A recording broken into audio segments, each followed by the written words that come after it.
Okay, we're live.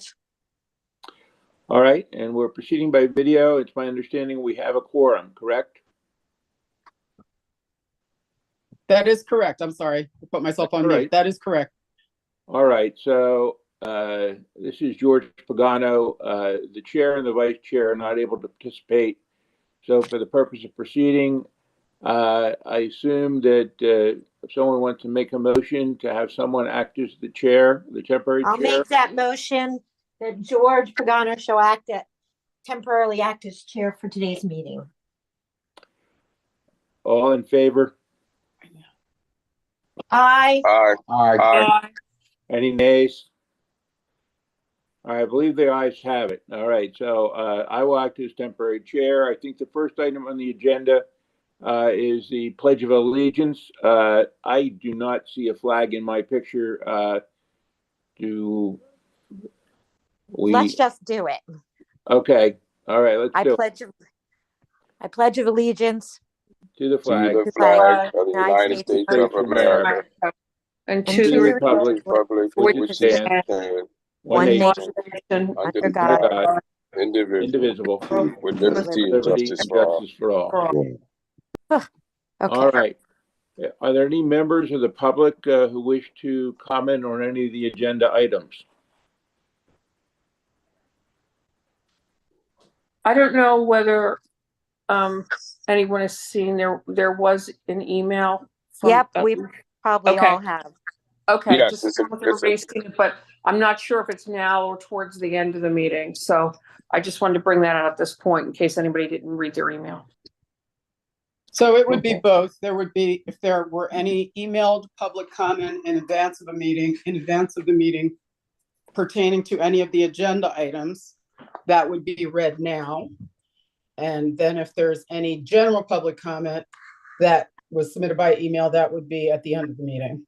I don't think it pertains to any specific agenda item and would be appropriate under number 9. All right. Shall we proceed then to I know the next week on is the election of a vice chair. I know that was discussed briefly yesterday. I unfortunately lost my connection. I'm not sure where we are with regard to that. All right, well, I'd make a motion that Barbara O'Malley be appointed vice chair. Is there a Is second? there a second? Second. Okay. All right. Okay. All those in favor? Aye. Aye. Opposed? Maybe we should let Barbara vote. Just kidding. Okay. All right. Well, congratulations to Ms. O'Malley. She's now the vice chair.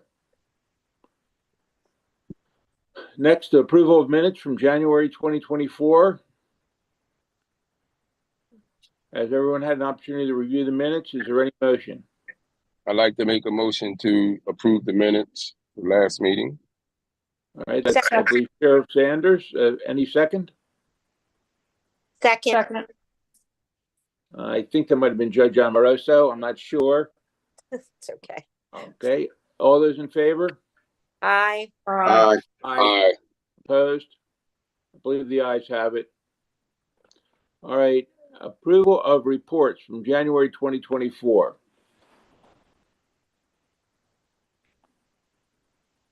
I'd like to make a motion for approval of the reports from January 2024. This is Deb, if you don't recognize my voice. All right. Thank you, Ms. Love. Thank you. Before we go to approval of the minutes or the reports, can somebody just remind me what reports they are?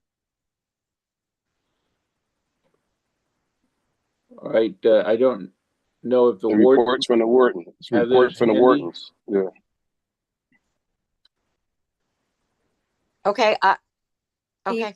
The monthly reports are submitted in advance, and they include a lot of the information that is reported within the warden's report, but that have more extensive documents related to invoices, submissions to the general fund from commissions, as well as program and support statistics. Okay. So other than the caveat regarding the statistics that we have previously discussed about and that's part of this report, right? One No. of those. Yes. Submitted report prior to includes the program and support statistics. It includes daily commitment information. Okay. It includes invoices to commissions from the general fund. Okay. Okay. Thank you. Anyone wish to make a motion? I make a motion to approve the reports from January of 2024. Motion by Ms. Love, Second. second by Sheriff Sanders. All those in favor? Aye. Aye. Aye. Opposed? Motion is carried. Next, we have the warden's report. Warden Williams? Thank you. And thank you to anybody in the public that's joining us today for our February Jail Oversight Board meeting. It has been a while since we've had to depend on total virtual meetings, which is an excellent thing. But we are definitely showing that this is not a routine occurrence. And so thank you very much for working through this with us. Warden, it's Deb. Do we need to announce before going any further that we had an executive session yesterday? That is absolutely appropriate. So there was an executive session, though somebody else should probably speak to. Shelley, perhaps you could identify the topics that were covered during that governing session. Sure, I'm happy to do that. This is Shelley Smith. I am the solicitor to the Delaware County Jail Oversight Board. The Jail Oversight Board met yesterday in executive session to discuss matters pertaining to legal issues, personnel issues, collective bargaining issues, and internal investigations, all of which are the proper subject of executive session under the Sunshine Act. All right, thank you very much. Warden Williams? Would somebody just be able to confirm what is viewable on the screen? It is. Okay, thank you very much. So proceeding forward, and as a matter of business, because we are fully virtual today, due to inclement weather, I will be handling the warden's report as well as the deputy warden's report. The other dedicated staff to the agency are either presently on post working or they are viewing and participation with other members of the public. And so I do apologize if you can still see me. If I'm looking different places, it's because I have multiple screens and documents to refer to. In terms of our monthly statistics for January 2024, you can see that our current population as of today was 1,190 incarcerated persons, which is an increase of 58 from last month's meeting. We had 21 participants in the weekender program. 19 of those 21 were first timers for their sentence and 3 were female. Our total commitments for the month of January were 611. Last month, we had 483. And so I wanted to include some historical background because we have been seeing trends in which January commitments tend to be larger than those in December. This is, however, the largest number of commitments over the last 3-year period. So I provided the look back. In January of 2023, we had 547 commitments. In January of 2022, 431. For discharges, we had 519, and I've offered the comparative notes for the 3-year look back, same as the commitment range as well. In the month of January, we had recreation as full recreation throughout the facility on our designated shifts, with the exception of those that are listed in the bulleted list below. You can see that we experienced several different challenges related to electrical issues on housing units that impacted the day room lighting fixtures. And so we had modified recreation to ensure safe management of the populations as it related to those. We did have 2 instances in January where we had our facility either locked in or on modified recreation due to staffing shortages as they were reporting for duty for inclement weather. In the month of January, we had 2 major incidences that are worth discussing or reporting outside of the typical operations of our agency. We had a critical illness at the hospital on January 13th. Additionally, there were reports from some other stakeholders within the prison, world, PA Prison Society specifically, in which it was reported that there were power outages for several shifts and/or days, and that there was no heat available in the agency. And while our institution does require some significant capital improvement projects, we wanted to be sure that we corrected the record. We have had backup power outages with generators. There has been no significant loss of power for a sustained time period within the institution without some backup support in the agency. And while we have had a number of challenges with our HVAC units, which have been reported and discussed in many meetings, there has never been a period of time in which an incarcerated housing unit has completely lost heat or fell below temperatures that could be sustained with the repairs of those units. So we wanted to be sure to make sure that that information was provided. Similar to the past 5 months, we're including a point in time census snapshot for our population. This is from January 1 at 1200 hours. And as always, we will see the majority of our population is male as well as unsentenced. And that is because we are a county agency, and individuals who come into our custody are going through their adjudication process. When they are sentenced, they either go to a state correctional institution or they serve the remainder of their sentence within this county correctional facility. In terms of some gender demographics, age, and race, we will go through those in this and the next slide. We maintain consistency within the last 5 months over the population largest represented being 25 to 34 African American within this institution. The review of new commitments, and so this was something I believe Judge Amoroso was referencing earlier in her question. You can see that this is the new commitment review of 611 individuals that came into the institution within the calendar month from January 1 until January 31.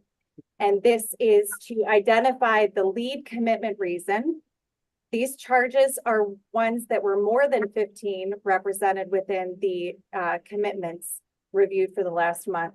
And so it's important to note that many of these individuals come in with a multitude of charges. Usually when we're identifying, when we're identifying those, it is the most severe charge that is represented.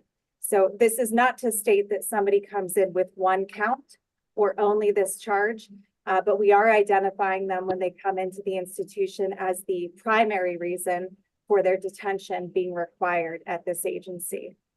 We had over 120 that were related to violations of probation, though only 17% of our population was related to a violation of probation only.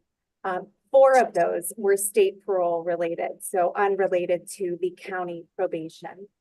You can see that a number of the challenges that brings individuals to incarceration at this agency are related to either violations or warrants, as well as violent offenses within Delaware County. For behavioral health statistics, we wanted to dive a little bit deeper into this calendar year because we believe that there are areas of opportunity to seek funding, we hope, as well as strengthening some policies, procedures, and programs within the agency.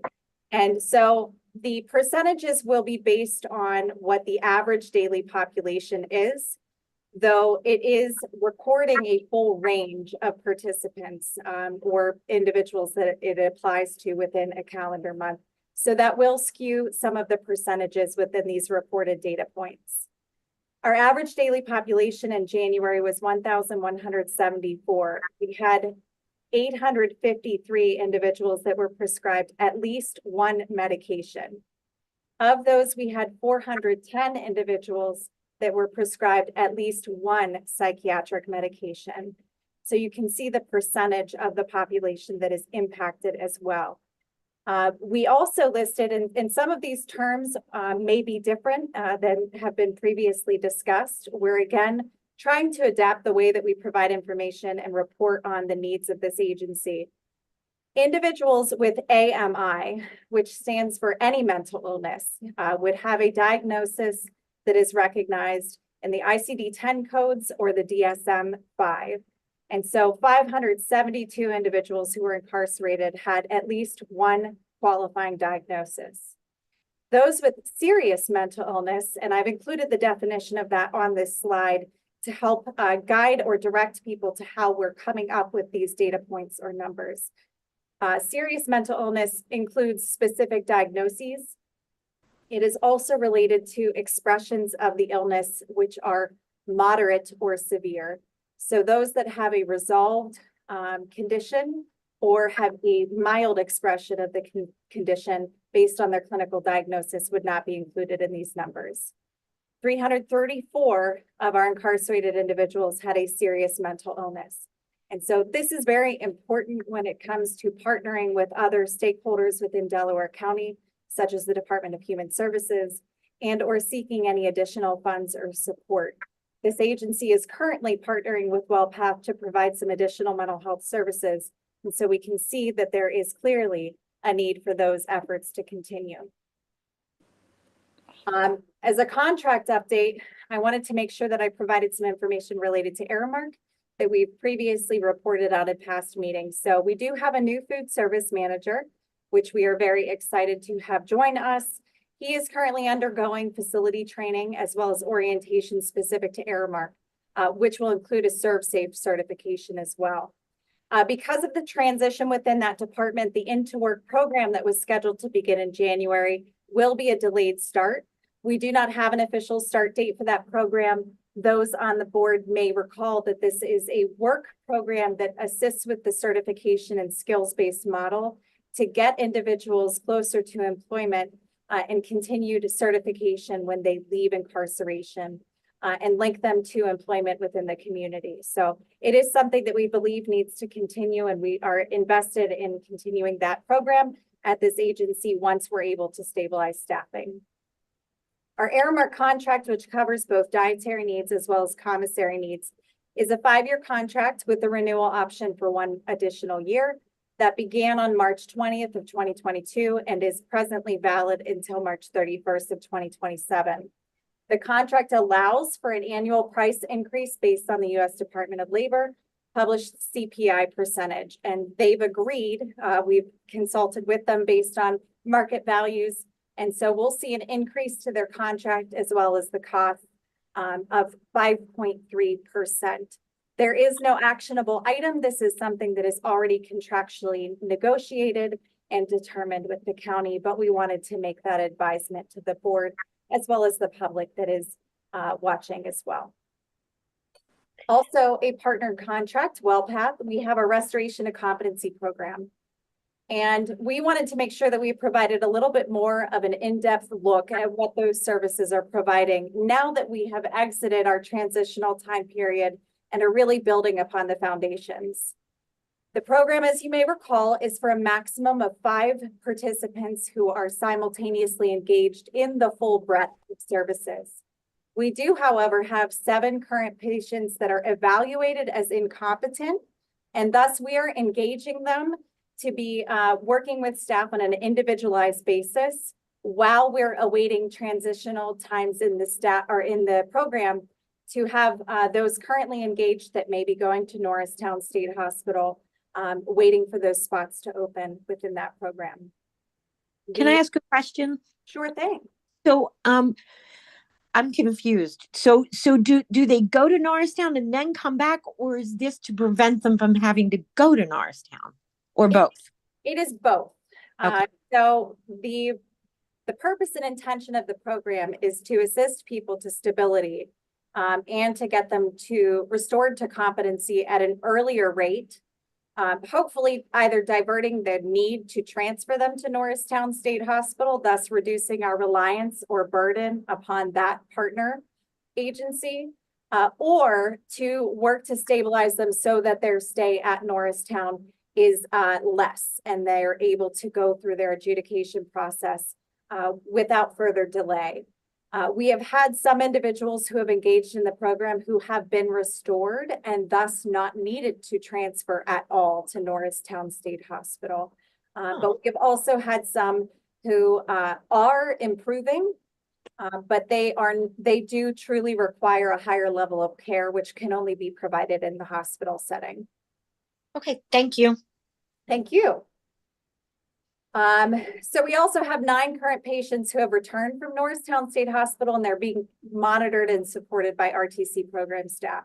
And the importance of that is because we do not want somebody to decompensate prior to their court hearings, and they need to maintain that consistency and stability in order to proceed further for their disposition.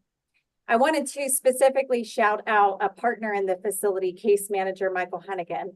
And he was actually nominated for that from the partner agency, which is WellPath staff. He's one of our case managers who works Unit 10, which is where this program is located. And though it is not a requirement of his job duties, he handles a number of different needs on that housing unit. He's demonstrated a large level of investment, and he has volunteered to assist as much as possible. Not just with this program, but truly anything that he can have an impact with. And so he has been engaging in a mock trial series to help educate some of the individuals within the program about the criminal justice process, which he is fluent in because he's worked in this agency for such a significant time period that he too has assisted the navigation of the criminal justice process throughout his time here for a multitude, hundreds, if not thousands, of incarcerated individuals. He also is the case manager assigned to the housing unit, so he has an established rapport and trust level with the client base and has assisted staff in developing the same rapport. So wanted to make sure that I highlighted his efforts. There are so many people in this agency who go above and beyond. It would be impossible to name all of them, but when I'm given the opportunity, I try to make sure that that information is shared. So thank you to Mike Hennigan and all of the case managers in the agency who are working to improve processes. So I just Go ahead. say, if he ever, so first of all, I don't know that I would know the whole process, number one. And number two, if there's a time that he wants to reach out to ask something, please let him know. I will do everything to try and answer it. That doesn't mean I will know, because I can assure you, I don't necessarily know your process and what people always go. I do ask people who come in front of me all the time. I'm just super curious about everything. So, but please let them know that I'm more than happy to participate, tell them what I know, tell whatever. I have a sneaking suspicion I won't have to tell him, and somebody listening, he might be right now as well. We'll definitely let him know, but we of course appreciate the extension and offer. There are so many opportunities within Delaware County for each of our departments to partner more closely than we already do and provide some context and education. It will just help iron out all of these processes to make us better and more efficient. So thank you for that offer. You're welcome. The program is also doing some specific group therapy focuses with team building, goal setting, and ACT therapy, which is acceptance and commitment therapy. This is an efficacious modality that is utilized with individuals who have difficulty maintaining focus and attention with the present moment. It allows them to accept their thoughts and feelings without judgment, simply recognizing it is what it is, and then being able to process and move through those difficult emotions without having a behavioral response that will be negative or potentially damaging to self or others. They engage in individual sessions twice per week, milieu sessions in addition to daily groups, competency activities throughout the week, and psychiatry at least once per week. And I need to also call out the staff that are predominantly assigned to Unit 10 as correctional officers, as sergeants, as lieutenants. This has been a shift in the way that we provide services in this agency to those that have acute mental illness. And this program has been successful not just because of the clinical knowledge and experience that the WellPath team brings, but the open-mindedness and commitment from the staff who are just unwilling to let this fail. They have gone through a number of different challenges and been resourceful and adaptive to make sure that this is a successful initiative. and that prognosis and outcomes for the patients are the best that they can be. And that happens from the day-to-day staff that are doing these additional expectations and duties in accordance with those that are already their duties. And so it's really exceptional and remarkable that they've taken on this program for a jail-based program to make it what it is today. And I look forward to continuing to watch it evolve. For medications for opioid use disorder, we have, again, our data is smaller since it's the first calendar month in terms of how we typically report this out. But we do have a large volume of our current population engaged. It seems like we've been averaging around 12% of our population enrolled or inducted into a medication-assisted treatment program. And so you can see those numbers represented on the screen. I should note that while we are reporting on buprenorphine, Sublocade, methadone, and naltrexone, there are another number of different medications that exist or are being developed and are going through FDA approval processes. And we are connecting continuously with the pharmacology representatives from the pharmaceutical companies, as well as the pharmacy, to make sure that those medications are available to our population. And so I wanted to make sure that though this number is listed as 4 different medications, if there is a formulation of an efficacious medication available, we will partner to make sure that we can provide that within our institution to continue somebody's treatment program. For our training academy, we've hosted 1 graduation since the last meeting on January 19th, and you can see that below. We were very adaptive in that as well. So the courts, I do believe, were closed, or there may have been an early dismissal that day. I can't recall the exact circumstances, but I know that there was inclement weather, and we did have issues with our staff reporting for duty. The class came and they were still completing their training. We were able to facilitate a virtual swearing in with Judge Lowe via Zoom, and we greatly appreciated his willingness to do that. I should also state that Judge Amoroso volunteered to be a backup in the event that we were not able to coordinate. And so we greatly appreciate that people are willing to support the agency and our staff and understand the importance of those acknowledgement moments in the graduation procedure. We began a class, the current one that's on OJT, on January 8th, and their graduation is scheduled for this Friday, the 16th. And we have a new class that started in training on February 5th, while we are recruiting for our next class to begin on March 4th. And as a reminder to those that are watching, I do have the list of classes that we anticipate starting. If anybody is interested in a career of law enforcement within this agency, we'd love to hear from you. For Employee of the Month, it was my fault that we failed to provide pictures last month. So that's why you see a larger representation this month. In the lower left quadrant, you can see Employees of the Month from last month, January 2024. Not pictured is Captain Platt in those lower left quadrant. However, he is from last month's Employee of the Month. He's also in the picture with this month's Employee of the Month, Fred Pascal, Correctional Officer, in the top right quadrant. So you can see all of our Employees of the Month represented. Melissa Kalbaum, who is our Assistant Director of Records and Booking, and she's in an image with her supervisor, Director Root, as well as Booking Clerk Susan Talbot with Director Root. So it was a great representation of that department within this calendar month. We are still seeking additional employees. And so I hope at some point we'll be able to continue removing vacant positions from this, but we are still actively seeking individuals to join our department and family, and hope that people will navigate who are watching to our website and apply in the careers page. I had the honor and privilege on January 30th to speak at the Rotary Club of Broomall about our facility, including our mission, purpose of county correctional agencies, programs, and the transitions that we've gone through at this agency. The Rotary Club of Broomall demonstrates service before self. It's one of their mottos. Through continuous community engagement and support, it was wonderful for me to be able to learn about their organization as well, including that they support scholarship programs for students who are continuing their education after high school.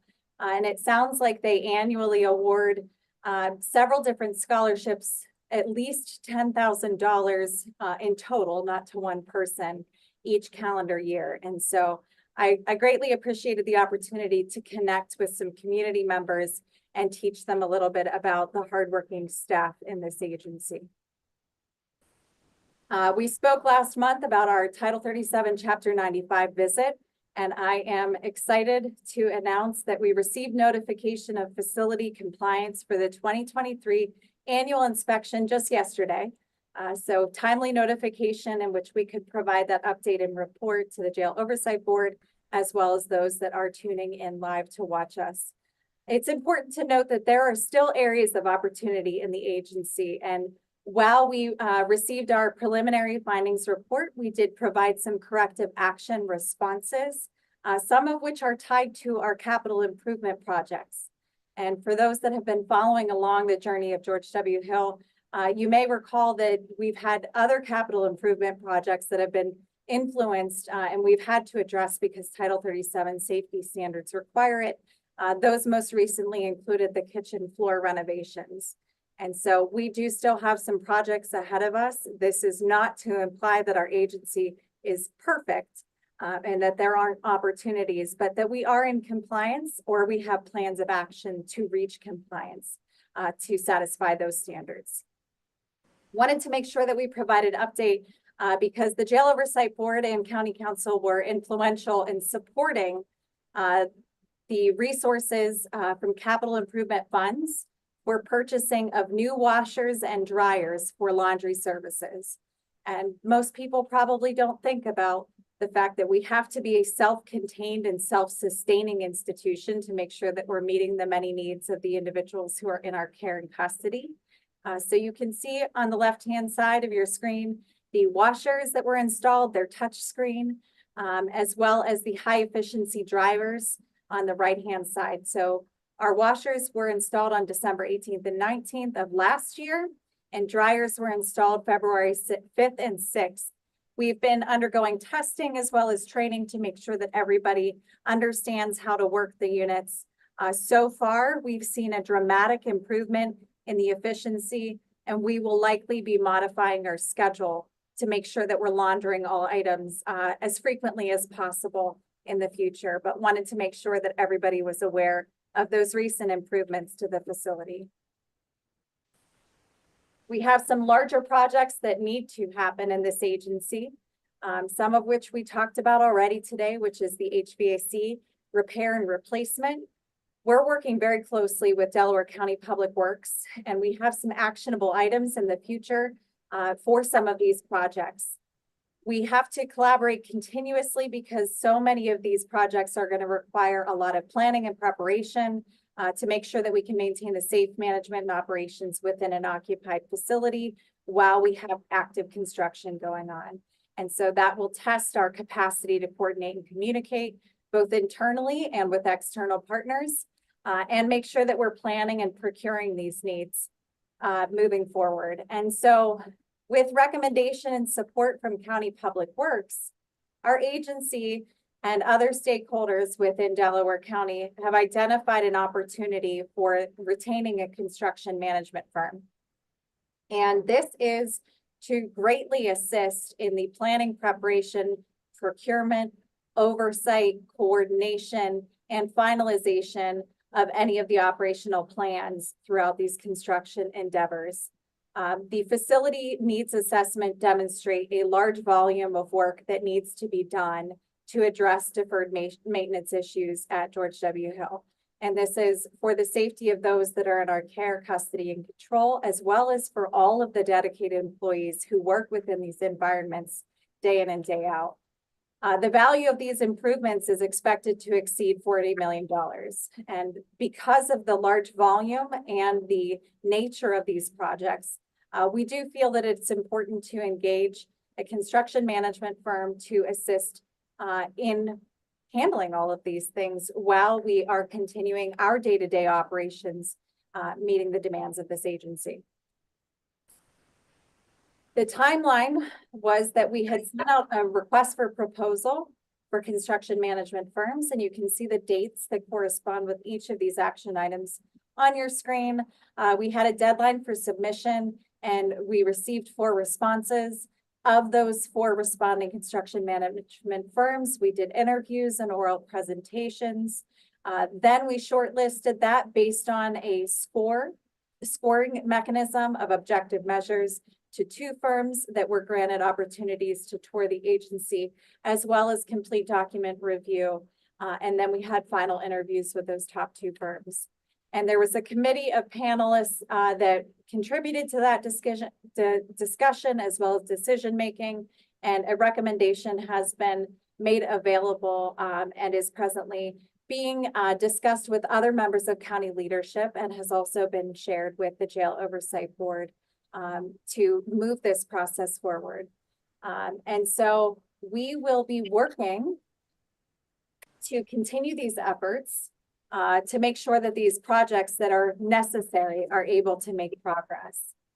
So the next steps will include a proposal to County Council for the recommended construction management firm to move forward with capital improvement budget dollars. And the cost estimate presently is $1.265 million. And so I present this information with the Jail Oversight Board and an actionable item as to whether or not the board supports us continuing with this process and moving these recommendations forward for the consideration of County Council. So I will pause there. I did see that Stephen Madden has joined. So I don't know if he wants to offer anything further at this time. Thank you, Warden. And first of all, I apologize for my challenges of getting on my Wi-Fi this afternoon. Can you hear me okay? Yes. Yes, we can. Okay, great. So Warden, I think it's a good place to pause. And I think just to take a step back, when we think about the challenges that we face, so many of them really start with the infrastructure. And the number that you cited earlier, about $40 million, to put in context, since the facility that we currently operate out of was built in 1998, that number represents more than has been invested into the facility in the entire 25-year period. So there's a lot that's going on and that needs to go on to catch this facility up to where it is. And the underinvestment that's occurred, I think you can point a lot of the challenges that you face under your leadership to that lack of investment. So anytime that you are making such a significant investment and that those challenges that you face are mirrored in other parts of the county infrastructure, there has been, and I'll just say it, I think like a frustration in the pace at which we're making our way through the list of projects, whether it's the kitchen or the HVAC system or some of the security components. So I think this approach with having a construction management firm, it makes a lot of sense. I think it's a means of doing our very best to ensure that from here forward, it progresses on a as fast as possible, the timeline.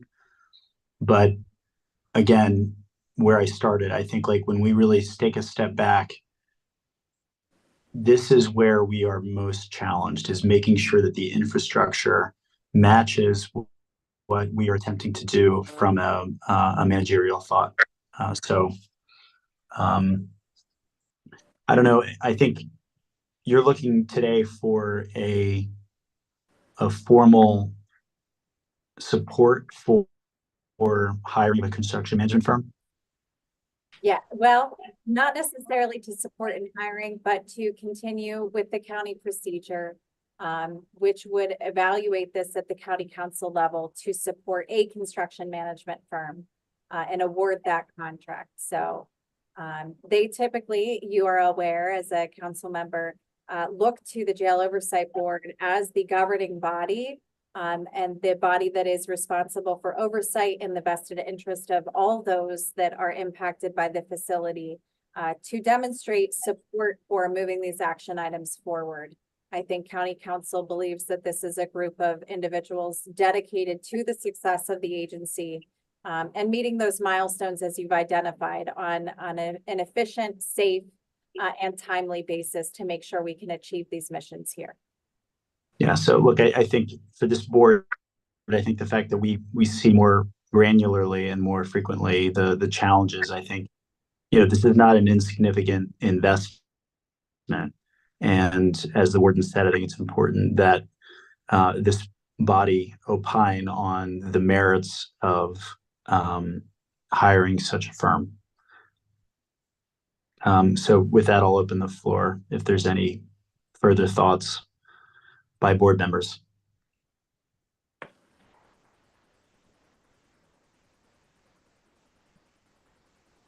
Yeah, this is Barbara O'Malley here. I agree. I think that we have a tremendous public works team in place, and I know they've been working with the warden, but this construction management service will allow us to ensure that this project arrives on time at the quality and design it needs to be, and hopefully on budget as well. In addition, it's going to provide us with updates and able to give us more information along the way and strategies to make sure that we meet, again, the quality products that we need to deliver for our warden and for the staff that work there. So I'm very supportive of this. I have a question as usual. So what is the accountability from this? I understand that they're going to oversee the implementation of projects. So, and what Ms. O'Malley said was to get it on time and on budget. And so what if they don't? Are they just going to blame whoever was supposed to do it? Is there consequences? This is way out of my zone of any expertise. So forgive me if they seem like dumb questions, but I don't know how something like that works. There are no dumb questions ever. And I'll take a stab at it first, but Councilman Madden, please feel free to join in should you articulate it more eloquently. Judge Amoroso, I'm not sure if you can see on your screen some of the key points or objectives for what the construction management firm does. And so they are the entity that assists me and my team here at the agency with the management of the project. And they would be contracted, and within that contract, there would be stipulations of those expectations for what the fees cover. And there would be an expectation that they maintain the efficient management of all of these services to project completion within the timeframes designated. And so some of that contract language, I don't believe has been fully finalized at this present time. But they are the entity that would be responsible for being on site alongside the subcontractors who are doing the work, as well as the staff that is here. They would have project managers and senior project managers. They would be responsible for reports on a routine designated basis. That could be weekly. That could be bi-weekly, depending on the types of reports. And this would include information related to progress of the actual project, whether or not it's within the projected timelines. It would require them to provide updates related to budgetary expenses. You can see, well, I don't know if you can see, but there is a review and negotiate change orders. So if there was something to arise or come up that would need to be addressed, they would be responsible for communicating and problem solving those with the operational team on site, as well as other stakeholders. And so Executive Director O'Malley correctly identified the hardworking public works team. We would not be able to continue to make this progress without their partnership. But this firm would be the one responsible predominantly for achieving all of these goals, while those of us on site are predominantly responsible for maintaining the operations other than in coordination with these entities. I hope that clarifies it, but of course, so who would, if we didn't do this, would Public Works? No, not Public Works. What office would be responsible for the buildings. Well, if we did not, it would be the responsibility of Public Works and me and my staff. And I am not too proud to state that I have a number of limitations, things that are not my expertise, and this would be one of them. And I think that the best way to move forward, I'm obviously very supportive as I'm presenting this to the Jail Oversight Board. We are not as equipped as we may want to be in Delaware County to establish ourselves to be able to dedicate the time that would be required to attend to and manage these projects. They are of significant importance.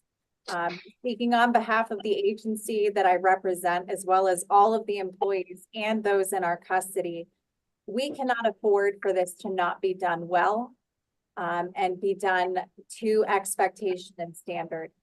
Every person who is impacted by this agency deserves for this to be handled in the best way possible. And with that, I think it's important to appoint experts who are qualified to be able to take those endeavors on. And so my recommendation would be for this, and that it not be at the sole responsibility of either myself, my staff, or at Public Works. Your Honor, I just add to what the warden said. I think it's all valid what she said. The 40 million that's cited here is only it's a meaningful fraction, but it's only one part of what is in the capital plan over the next few years. And just to be very candid, our Public Works Department is strained to oversee the number of projects that are on its plate over the next couple of years. We just don't have the internal manpower, horsepower to, you know what? I'm on board with you, since the light in the robing, or in the bathroom to the robing room that has no windows, was out, so you can't use it because it has windows. But so are we going to hire a firm to do that for all of our capital projects? Because look, let's face it, the prison is not the only thing that needs capital improvements, right? It's not the only thing, but it's when you look at the overall pie chart, and perhaps Ms. O'Malley can give the exact number, but it's the biggest component, and it's the biggest isolated physical location where such projects exist. And so to have someone or some firm who we are bringing in to help us with that oversight, it's important that we're not penny wise, pound foolish, and that we spend the money to ensure that the 40 million spent really is most efficiently spent. Thank you for your explanations. Of course. Ms. O'Malley, do you have anything more to add to that? I would just say, in addition, the first two items are very significant as well. So we mentioned Public Works, but this is also a very critical contracting issue. And Your Honor, you addressed kind of who is responsible. We need to make sure that these contracts for this work are written in a way that does have responsibility built in, that does have timelines and cost expectations built in, and people with the contracting experience to write those contracts will be critical as well, to make sure that we are, one, getting our specifications correct, and that we are getting all the requirements that are needed in a construction contract as well. So I do think those 2 points, which would involve obviously our purchasing department, are going to be critical as well, because as you know, in the county, we are still also looking for more support for our purchasing department. So this would aid them as well in making sure we get this project done. Okay, thank you. Anything else from board members?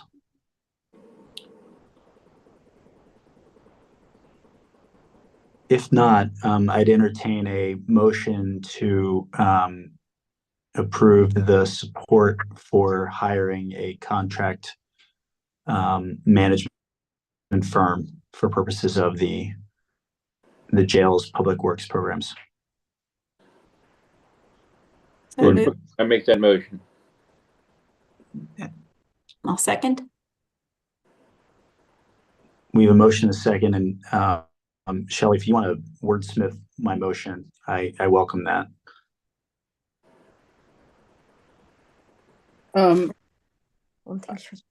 I actually didn't, I don't think I had a problem with it. I thought it was Accurate. Okay, any further questions or comments on the motion?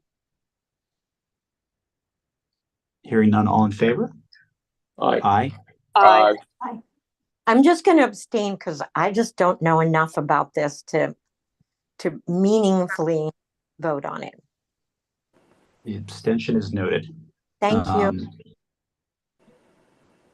Any opposed? All right, the motion passes unanimously with the abstention of Judge Amoroso. Thank you very much. There we go. So county leadership, and I see Executive Director O'Malley smiling. Thank you for smiling. You can see that she's wearing the same shirt because she visited today again. So I think it's notable that we call her out. Maybe that will be a bit embarrassing, but that's okay. Within her first month of employment, she prioritized coming to visit the agency, spending nearly 3 hours. And for an executive director of a county who's responsible for many departments and leadership within this and grateful that she was willing to be able to dedicate time and attention, not just with me and other members of command staff, but walking around and speaking to employees to learn about the operations of the agency. So her first visit was on January 26th. And then she came again today with Councilman Richard Womack, who is pictured with Major Richard Leach in the picture on the right-hand side of the screen. So that's why she's wearing the same shirt. It was from today. So during both visits, county leadership was able to meet with staff and put eyes on for some of these areas of necessary capital improvement and investment. So we appreciate that she was really willing to verify some of the reports that were being made and meet with other individuals here. So I would love to pause there in the event that Executive Director O'Malley, who's not required to, but if she wants to provide any initial impressions from her 2 visits in her short tenure here at the county.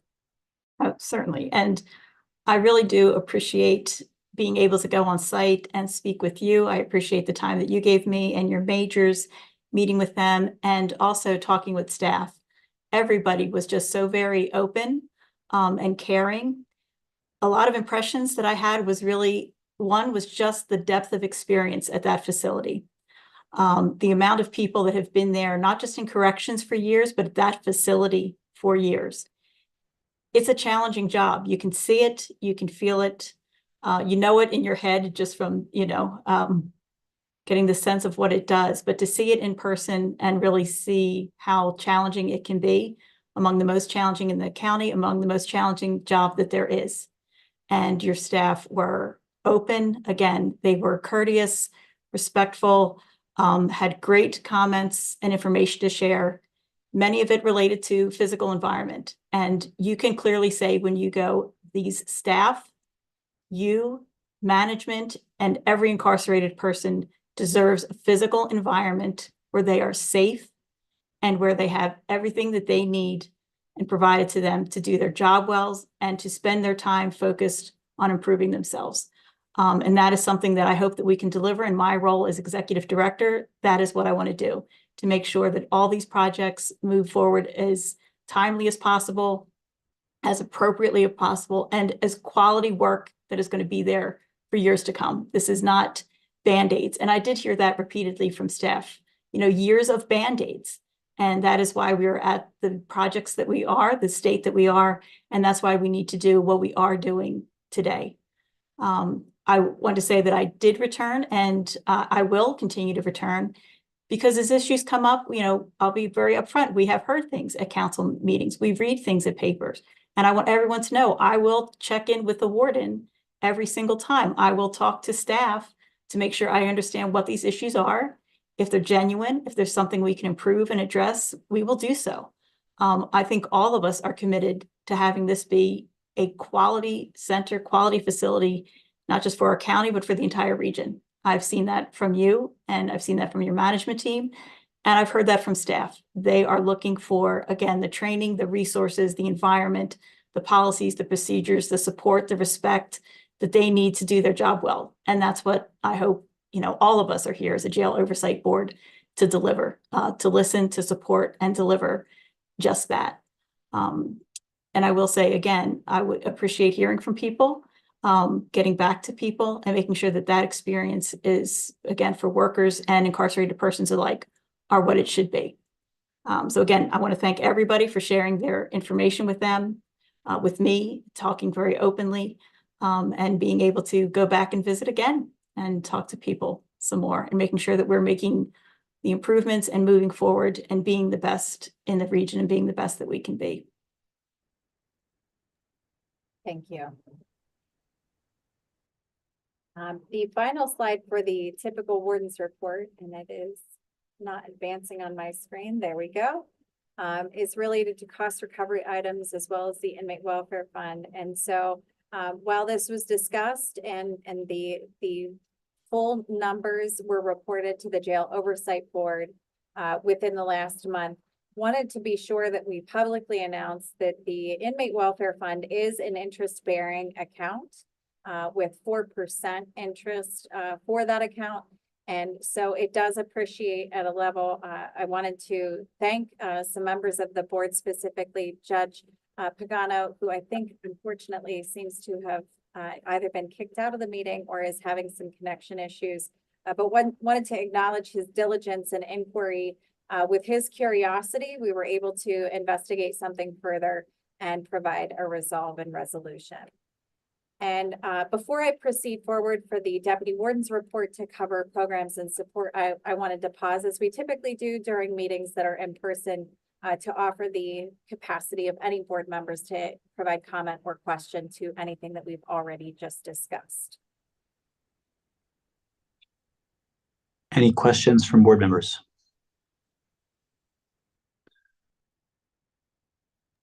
No, This not at isn't this time. None from me. This isn't a question, but a comment. I just wanted to the prior slide, the nearly $4 million of balance in inmate welfare fund. And we've talked about this numerous times over the last few years. I know that the staff is looking at creative opportunities of how we can deploy that money to the betterment of the inmates. There are some, I think fairly rigid restrictions on how those funds can be spent. And I think within those confines, we have made some investments. But I know that it's an ongoing initiative for the warden and her staff to ensure that we find ways to deploy that money. But I'm glad again that we have confirmed that it is a fairly meaningful interest-bearing account. It's not just sitting there and under the proverbial mattress. It's earning meaningful interest. I think that's a good reminder. I failed to provide this update. As Councilman Madden has indicated, we are continuously looking for some ways that we might meaningfully spend some of these dollars in investing in additional either privileges or programs to be extended to the population. There are some things that are already essentially earmarked that will spend some of those funds. And just as a reminder, some of the expenditures that have not yet come out of the account is the investment in the upcoming grant fund, predominantly grant funded Branching Up program with PHS and Temple University that will be starting within this calendar year for the population, as well as the PennDOT program.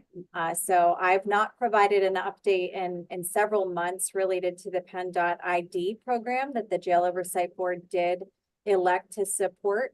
We've been communicating with PennDOT and representatives from their organization as well as Delaware County to finalize the contract. Unfortunately, there have been some amendments from their legal perspective that just need to be resolved and reviewed due to some program changes and regulation, I believe, under the new leadership of Governor Shapiro.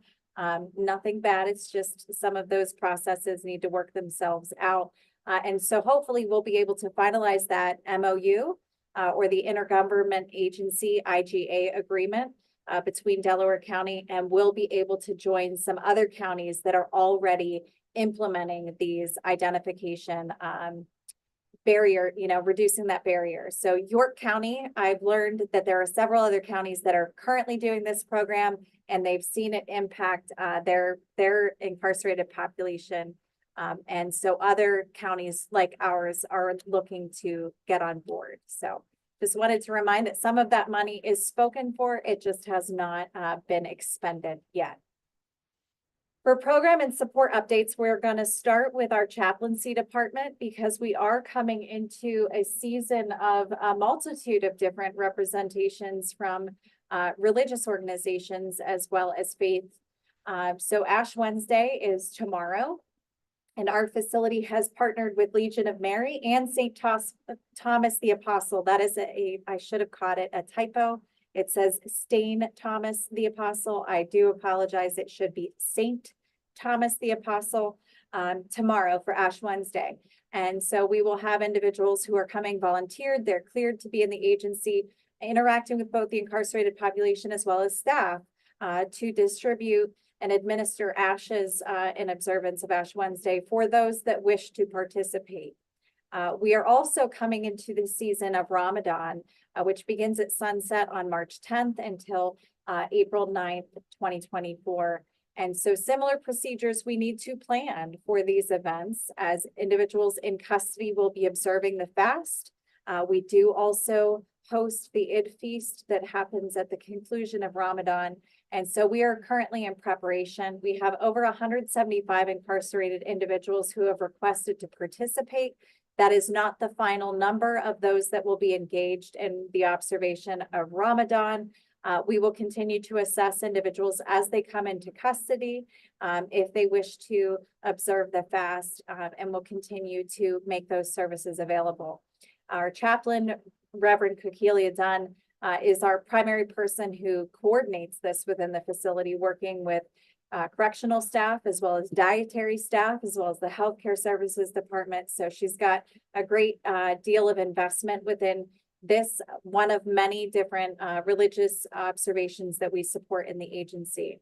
And wanted to specifically shout out board member Jonathan Rahim King. He and his organization, Safe Quarters, which is a reentry program that supports a multitude of needs for individuals within Delaware County, and he continues to partner with many other jurisdictions and locations. They've donated cards for the population and observation. They're the Eid feast cards and representative of Ramadan. So individuals can communicate similarly to how we did around the holiday season in December. And so we will be providing those cards for participants so that they can communicate and support their families during this time as well. So thank you to Jonathan Rahim King and his organization for leading those efforts. They did so spontaneously. We did not make that request. And so we greatly appreciate when we have community organizations that reach out to us saying, I have this idea. We'd love to find a way to support the population. How can we make this possible? So thank you again, Mr. King, for that. You're welcome. On January 23rd, we started a 12-week cognitive behavioral therapy group in the maximum security unit. And so this is wonderful because, again, our programs and support team in a multitude of different departments, they are always looking for ways to extend the current services that we have and make them more accessible throughout the institution to reach as many people as possible. And most programs are directed to those that are in general population. Who have lower custody restrictions. And this group starting is specifically for those that are in maximum security. And so kudos to the programs team to make sure that we are extending these services to those that are in our institution, but that their classification level is higher than others. CBT, for those that don't know, I've included some infographics that talk about the thought, emotion, and behavior process. So it is a well-researched and efficacious treatment modality that builds upon how our emotions, thoughts, and behaviors all interact with each other. Another update, which is pretty exciting, we are certainly not the first, but we are glad to join the effort in hosting an on-site incarcerated person career and resource fair. And so some of our staff was welcomed and invited to SCI Chester. So thank you to the Pennsylvania Department of Corrections for remaining open and partnering with county agencies across the Commonwealth so that we can learn and share resources. Thank you to Ms. Skursky, who went to the SCI Chester Job Fair to be able to see what could be done at our local level to try and offer these services to our population. So one of our staff, one of our academic instructors actually became the design for the flyer that you can see on this slide to help advertise. And anybody who may be listening or anybody that could communicate and assist in recruiting different second chance employers or vendors, we are going to be hosting this. This will happen within our secure institution. We will be having a job and resource fair. If there are employers in the community that are interested or willing to partner with us and to be somebody that would hire individuals who leave custody from our agency, we would love to hear from them. We will be requiring registration because this will be taking place within our secure institution. So individuals will have to complete the clearance process as well as the application for any of our volunteer services in the agency. You can see on the screen that there is information for Joan Skursky and Laura Sales with EDSI, who are helping to be the central points of contact for this successful endeavor to happen in April. So please do, if you're watching, screen grab this slide and make sure that you reach out to us so that we can have your agency represented at this fair.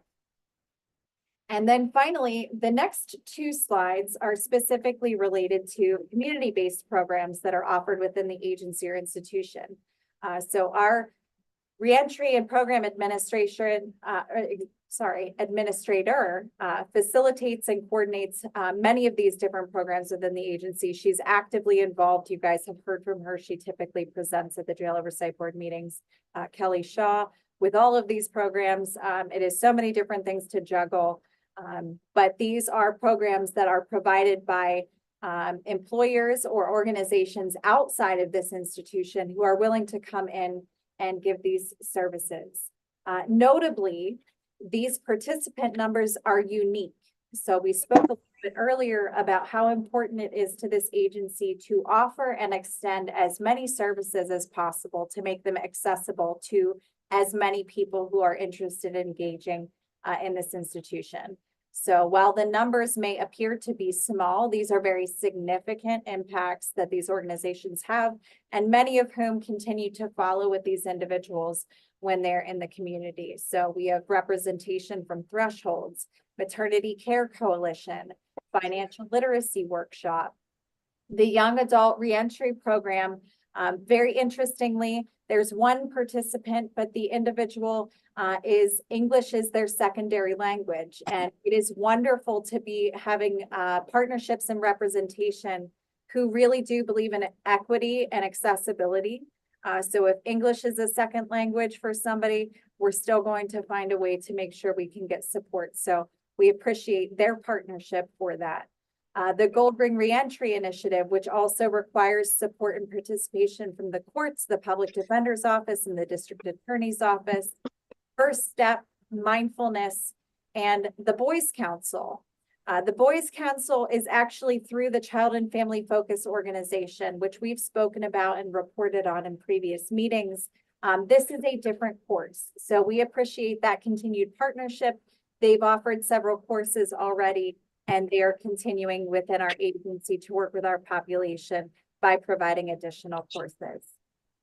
And then finally, in our virtual learning, this is available for free. There is no cost for this. This is available on the tablets through partnership with ViaPath and the Adovo educational platform. They offered a new program called Rising Strong. It is related to substance use recovery courses, and we have 17 participants currently enrolled in that virtual course. And you can see in the last calendar month, and I want to say thank you to Kelly Shaw for making sure that I knew all of these data points. We had 3,500 total hours in which programs on the tablet, some kind of virtual learning software was being accessed. 3,484.6 hours were related to somebody actively engaging, either advancing the information or slides on the tablet, responding to questions. They were doing something engaging with that screen and actively participating in the course. So that's why we see a difference in some of those reported total hours, because some of it is just, it is accessed on their screen, but they are not necessarily engaging. So it could be passive learning through reading the information that's available, but the active learning is truly reflected in the 3,484.6 hours, and 383 individuals, unique individuals were active within the coursework. And that concludes the additional portion from the Deputy Warden's report. If there are any additional questions or comments from the board. Just one from me. Will the county be participating in the job fair? I believe that we have engaged County Human Resources Department. Yay. Have not confirmed that. So we will make sure that we explore that, definitely, Your Honor. Okay, yeah, I think that's a great idea. There are lots of people who come before me who can make very good employees. So. Thank you. Gordon, I just had one question on the last slide. So just in terms of the tablets, I think a concern that a couple of us had mentioned when they got rolled out was just durability and how that would work in practice. Any updates on that front? How are we doing in terms of the practicalities of ensuring that the tablets are kept in usable form, and that inmates are having access to them in an equitable way? So I appreciate that, because it's been quite a challenge, to be quite honest. The availability of the tablets, we had started pretty strong in terms of our population. Our population is transient and fluctuates. Not everybody is here for long time periods, and level of investment can sometimes change with somebody's length of stay while they're here. We've had a number of tablets that have been damaged and or destroyed. So they are not totally indestructible in the agency. It's also a pretty difficult environment. You know, we have cement, we have hard surfaces, and so things can break, whether that's intentionally or accidentally. We've not been able to repair and replace the tablets consistent with the level in which they've been damaged in this agency to keep a one-to-one true ratio. So many of the blocks, any members of the Jail Oversight Board that might have visited or would be visiting in the future would likely hear, and that is true, that we do not have one tablet for every incarcerated person in the agency right now, due to a backlog of requests for repair from our vendor. I do not believe that we are the only correctional agency that is seeing this as a challenge. We have not found a way to totally resolve this, but we do endeavor to provide these. We think that they are usable, that they are purposeful, that they assist in communication significantly. We've seen an impact when individuals do have access to them with their capacity to either engage in virtual learning or communicate internally with staff or externally with their loved ones. We are going to be receiving additional tablets. I do believe it is close to, if not totally, around 500 within the next week or so. And we'll be able to deploy those out to the population, hopefully satisfying some of the shortages that we've been having recently. Thank you, Warden.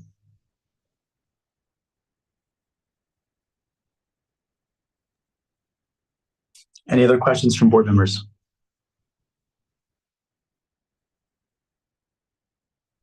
All right. Given my challenges getting on at the outset, I'm not sure where we are on the agenda. There was a few items at the outset that, again, I'm not sure whether we got through them or not. Warden, are you able to just help me out there? Absolutely. So remaining, we have new business, final public comment, board member comments, and then adjournment. Okay, and so did we, I think there is a approval of minutes, appointment of vice chair.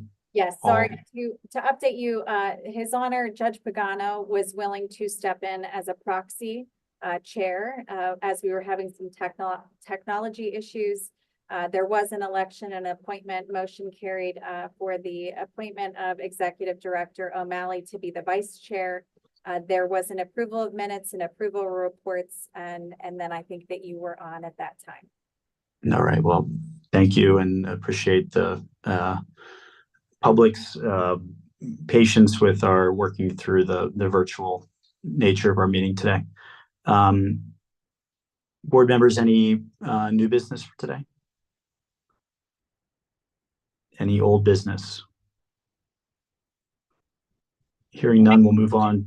Oh, Actually, I was gonna, yeah, I actually, for old business, I just wanted to mention that, again, heard a lot of things from staff again, and very, very grateful for their openness. And one of the things you hear again too is also training, you know, the concern and need for training, particularly around dealing with the mental health population, just training on the role in general, having more time to participate in training. And I just wanted to note that that was one of the positions that Warden Williams had presented at our last meeting, that, if everyone does not know, was not moved forward.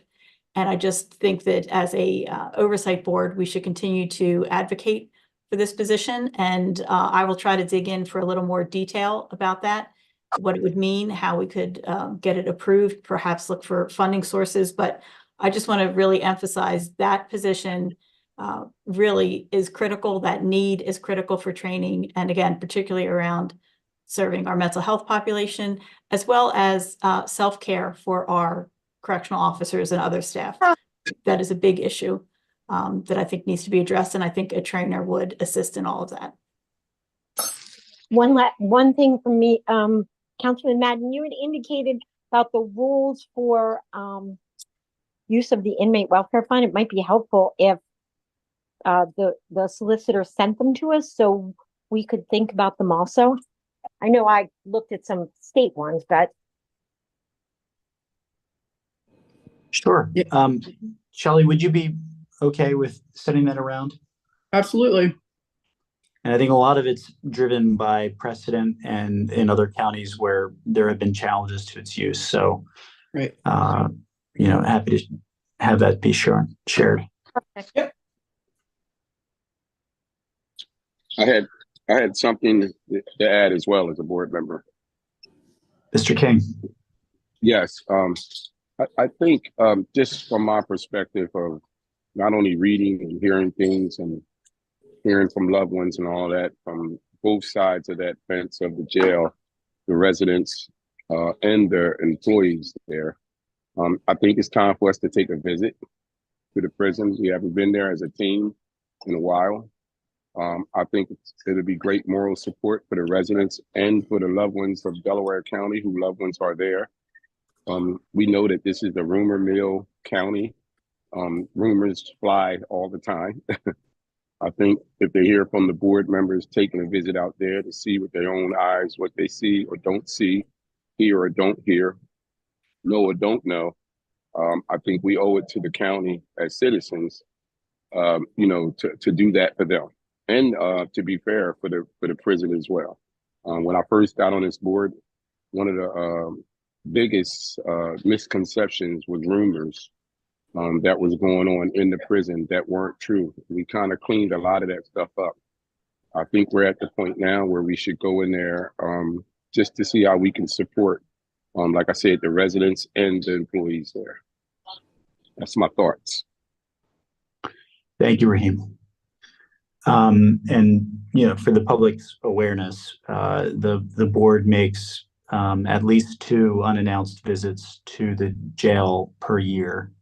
And while they're obviously unannounced, that doesn't mean that we're going to give a specific date for that. There would be one probably based on schedules coming up fairly soon. So your comments are noted, Raheem. Thank you. And that's not to say that members of the board don't make, sort of ad hoc visits outside of those more official meetings.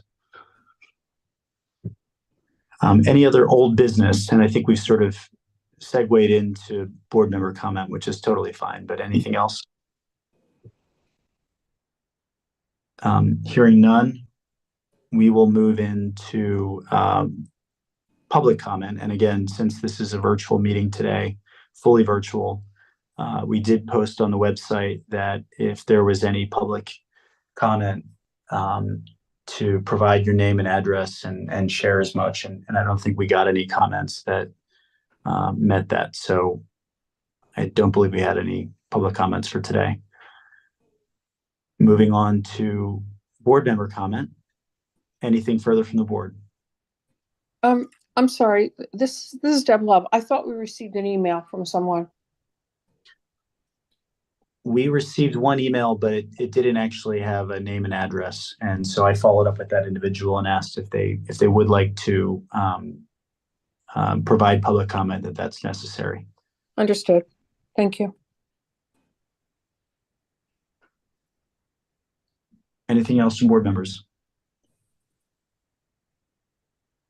Hearing none, I'll entertain a motion to adjourn. Is there such a motion? I'd like to make a motion to adjourn. Thank you, Raheem. Do we have a second? Second. Thank you, Ms. Love. All in favor? Aye. Aye. Aye. Any opposed? We are adjourned. Thank you all. Stay safe, and we'll see you next month.